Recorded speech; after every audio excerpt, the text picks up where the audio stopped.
The US-led invasion of Iraq marks its 15th anniversary. We look back at a war that cost hundreds of thousands of lives and devastated a country. Hello, I'm Arden Naidu, and this is The Heat.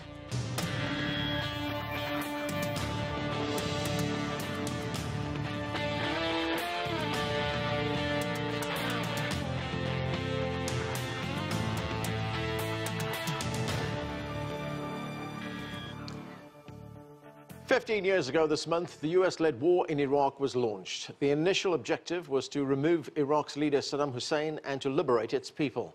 The Bush administration claimed Iraq was hiding weapons of mass destruction, but none were ever found. The conflict tore the country apart and hundreds of thousands lost their lives. Millions more were displaced. We begin with CGTN's Jack Barton and this report from Baghdad. Saddam Hussein and his sons must leave Iraq within 48 hours. Their refusal to do so will result in military conflict. Saddam refused to leave. First came the so-called shock and awe airstrikes. Then the US military pushed into Iraq, backed by Poland, Australia and Britain. Tonight, British servicemen and women are engaged from air, land and sea. Their mission?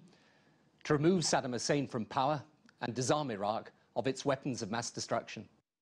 After an intense manhunt, Saddam was captured, put on trial and executed. But there was a problem. There were no weapons of mass destruction. Despite this, many Iraqis did initially welcome the US troops. The wish for change was a dream for Iraqis. Therefore, toppling the former Iraqi government was not a mistake. What happened after it fell was that we failed to provide a good example with our politics. Shiite Muslims who had been marginalized under Saddam found new freedom. Sunnis who had been favored by Saddam suddenly found themselves out of work and often persecuted. The disbanded, largely Sunni army morphed into an insurgency, while Shiite leaders founded militias. They targeted each other, the coalition forces, but mostly civilians. Hundreds of thousands died. The US military also became embroiled in a series of controversies, including the treatment of detainees at Abu Ghraib prison. Out of the chaos arose extremist groups like al-qaeda in Iraq and ultimately ISIL, which managed to easily overrun predominantly Sunni areas, many of which had complained of persecution since the fall of Saddam. ISIL has now been defeated and the guns are largely silent.